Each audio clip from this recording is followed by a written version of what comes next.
कपिल काक साहब से हम दोबारा संपर्क करने की कोशिश करेंगे। अपने दर्शकों को बड़ी खबर बता दें, ईरान से चीन जा रहा विमान जहां बॉम्ब थ्रेट की बात सामने आई और इसके बाद विमान के पायलट ने उतरने की इजाजत मांगी नई दिल्ली में। नई दिल्ली की ओर से परमिशन नहीं दी गई। नई दिल्ली एयरपोर्ट पर उतरने के बजाय उसे जयपुर डाइवर्ट होने के लिए कहा गया। इस दौरान विमान हरियाणा में झुंझुनू के पास हवा में चक्कर काटता रहा। 3 राउंड उसने हवा में लगाए और उसे जयपुर जाने के लिए कहा गया, लेकिन विमान के पायलट ने जयपुर जाने के बजाय अपने डेस्टिनेशन की ओर जाना ही प्रेफर किया।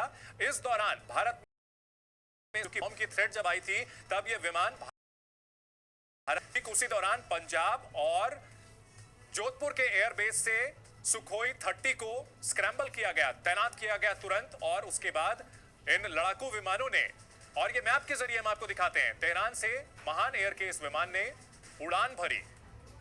बाद में लाहौर एटीसी ने बम की सूचना दी। विमान तब तक भारत के एयर स्पेस में आ चुका था। भारत के एयर स्पेस में नई दिल्ली में लैंडिंग की इजाजत मांगी, लेकिन नई दिल्ली में लैंडिंग की इजाजत नहीं दी गई। दिल्ली एयरपोर्ट पर लैंडिंग की इजाजत नहीं दी गई। उसे जयपुर जाने को कहा गया, लेकिन विमान के पायलट ने जयपुर जाने के बजाय चीन के ग्वांगजू की तरफ उड़ान भरी और इस दौरान भारत के लड़ाकू विमानों ने उसे एस्कॉर्ट किया।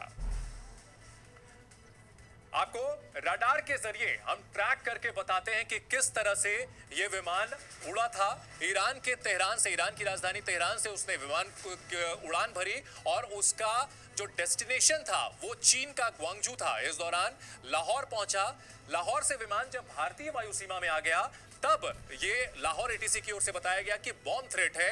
विमान के पायलट ने दिल्ली में उतरने की इजाजत मांगी, लेकिन ये इजाजत उसे नहीं दी गई क्योंकि दिल्ली बहुत ही बिजी एयरपोर्ट है। और उसके बाद ये विमान सीधा चीन के ग्वांगजू की ओर रवाना हो गया, जो उसका डेस्टिनेशन था। इस दौरान जब यहां से दिल्ली से लेकर के विमान भारतीय सीमा में जहां तक था, वहां भारत के लड़ाकू विमान सुखोई 30 ने उसे एस्कॉर्ट किया। संवाददाता प्रमोद इस बड़ी खबर पर हमारे साथ जुड़ चुके हैं। प्रमोद, एक बड़ा ये अपडेट इस मामले में आया कि इस विमान को जयपुर जाने के लिए कहा गया, लेकिन विमान के पायलट ने सीधा अपने डेस्टिनेशन की ओर बढ़ना प्रेफर किया। अभी तक क्या अपडेट है हमारे पास इस मामले से जुड़ी हुई? बिल्कुल, ईरान के तेहरान से ये सुबह करीब वहाँ के समय अनुसार 4:15 पे फ़्लाइट उड़ी थी और पाकिस्तान को जब ये क्रॉस कर रही थी और भारत की सीमा में एयर स्पेस में घुस रही थी, तो लाहौर एटीसी की तरफ से ये बताया गया कि महान इंटरनेशनल जो फ़्लाइट है इसके अंदर बम है। और उसके बाद एक इमरजेंसी लैंडिंग की बात की गई कि दिल्ली एयरपोर्ट पे से उतारा जाए, लेकिन एटीसी दिल्ली की तरफ से परमिशन नहीं दी गई। उसके बाद जोधपुर की तरफ उसे डाइवर्ट किया गया। लेकिन इस बीच जो जानकारी मिली है कि जब भी इस तरीके की थ्रेट आती है तो उसके बाद वो स्पेसिफाइड और अनस्पेसिफाइड दो कैटेगरी होती है, उसमें देखा जाता है। तो उसके बाद इसको अनस्पेसिफाइड माना गया और बाकायदा वो अपने जो गंतव्य था ग्वांगझू जा रहा था वहाँ की तरफ गया था। बांग्लादेश क्रॉस कर चुका है और चीन के समय अनुसार करीब 4:45 पर वो वहाँ पे लैंड कर जाएगा। तो भारत की सीमा से वो बाहर हो चुका है, बांग्लादेश भी क्रॉस कर चुका है। और इस दौरान जो है जब ये बम की खबर आई थी तो हड़कंप मच गया था, क्योंकि इंडियन एयर स्पेस में वो ऊपर से गुजर रहा था और उसके अंदर जो लाहौर एटीसी की तरफ से ये बताया गया था कि इस फ्लाइट के अंदर बम है। लेकिन जो शुरुआत में से स्पेसिफाइड माना गया था कॉल को, लेकिन जब इस तरीके की आई तो कैप्टन ने ये डिसीजन लिया कि वो इमरजेंसी लैंडिंग ना करा के अब सीधा अपने गंतव्य की तरफ चले जाएगा। चीन के ग्वांगजू जा रहा है और भारत की वायु सीमा के ऊपर से गुजर रहा है। इसमें बम हो सकता है। दिल्ली में उतरने की इजाजत नहीं दी गई। इसमें स्पेसिफाइड और अनस्पेसिफाइड कैटेगरी होती है और इस थ्रेट को अनस्पेसिफाइड कैटेगरी में पाया गया, लिहाजा इसे नई दिल्ली एयरपोर्ट पर उतरने विमान हरियाणा में चक्कर काटता रहा और उसके बाद चीन के लिए रवाना हो गया। इस दौरान भारत की वायु सीमा को सुरक्षित रखने के मकसद से भारत के लड़ाकू विमानों को स्क्रैम्बल किया गया। सुखोई 30 जिसने पंजाब और जोधपुर एयरबेस से उड़ा, इस विमान को सुरक्षित भारत की वायु सीमा से बाहर पहुंचा दिया। आपको अब मैप के जरिए दिखाते हैं किस तरह से यह विमान तेहरान से उड़ान भरता है और इसके बाद इसका जो होता है वो होता है चीन के ग्वांगजू में। ये पाकिस्तान के लाहौर पहुंचता है। यहां से उड़ान भरने के बाद ये बताया जाता है लाहौर एटीसी की ओर से, जब दिल्ली से पहले यह विमान होता है तब यह बताया जाता है कि इस विमान में बम होने का खतरा है, बम होने की सूचना मिली है। ये इस विमान का पायलट दिल्ली में उतरने की इजाजत मांगता है और जब तक जवाब नहीं मिलता ये उड़ान भरता रहता है, लेकिन इसके बाद इसे जब परमिशन नहीं मिलती तो फिर अब सीधा ये ग्वांगझू अपने डेस्टिनेशन की ओर रवाना हो चुका है। भारत की वायु सीमा थोड़ी देर पहले पार कर चुका है और इस दौरान भारत की वायु बॉम्ब थ्रेट की वजह से भारत के लाखों विमानों को स्क्रैम्बल किया गया। सुखोई 30 विमानों ने इसे सुरक्षित तरीके से भारत की सीमा के पार पहुंचाया है। ईरान के तेहरान से इस विमान ने उड़ान भरी जिसे चीन के ग्वांगझू पहुंचना था। पाकिस्तान होते हुए ये भारत की सीमा में घुसा, राजस्थान से हरियाणा पहुंचा और तब तक बॉम्ब थ्रेट आ चुकी थी। लाहौर एटीसी की ओर से ये जानकारी दी गई।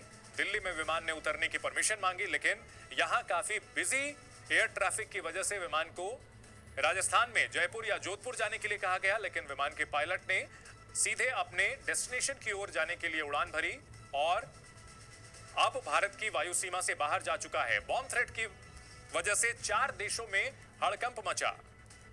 ईरान से निकला विमान जो कि चीन जा रहा था, चीन के ग्वांगझू इसका गंतव्य था और यह विमान भारत की सीमा से बाहर निकल चुका है। लाहौर से उड़ान भरने के बाद विमान में बम की खबर आई और इस थ्रेट के बाद भारत की वायु सीमा में दिल्ली में इसे उतरने की इजाजत नहीं दी गई। चीन जा रहा यह विमान अब भारत की वायु सीमा से बाहर जा चुका है। बांग्लादेश होते हुए यह विमान चीन के ग्वांगझू पहुंचेगा। एविएशन एक्सपर्ट्स के मुताबिक भारत में हर प्रोटोकॉल का पालन किया गया और उनका यह कहना है कि पायलट को जब ऑल्टरनेट डेस्टिनेशन दिया गया था उतरने के लिए, तो अगर खतरा था तो वहां उतरना भारत की ओर से अपनी ओर से जो इंटरनेशनल प्रोटोकॉल होते हैं उसका सही तरीके से पालन किया गया।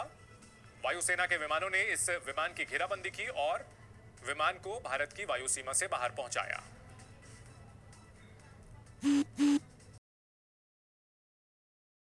स्पेस में था विमान जब इसने दिल्ली में लैंडिंग की इजाजत मांगी। लाहौर एटीसी से जानकारी मिली थी कि इस विमान में बम होने की सूचना मिली है, लेकिन स्पेसिफाइड और अनस्पेसिफाइड जो सूचना होती है, एटीसी की कैटेगरी होती है, उसके मुताबिक अनस्पेसिफाइड कैटेगरी में यह थ्रेट था और इसी वजह से विमान के पायलट ने खुद यह फैसला लिया कि वो सीधे डेस्टिनेशन की ओर, चीन के ग्वांगझू की ओर उड़ान भरेगा।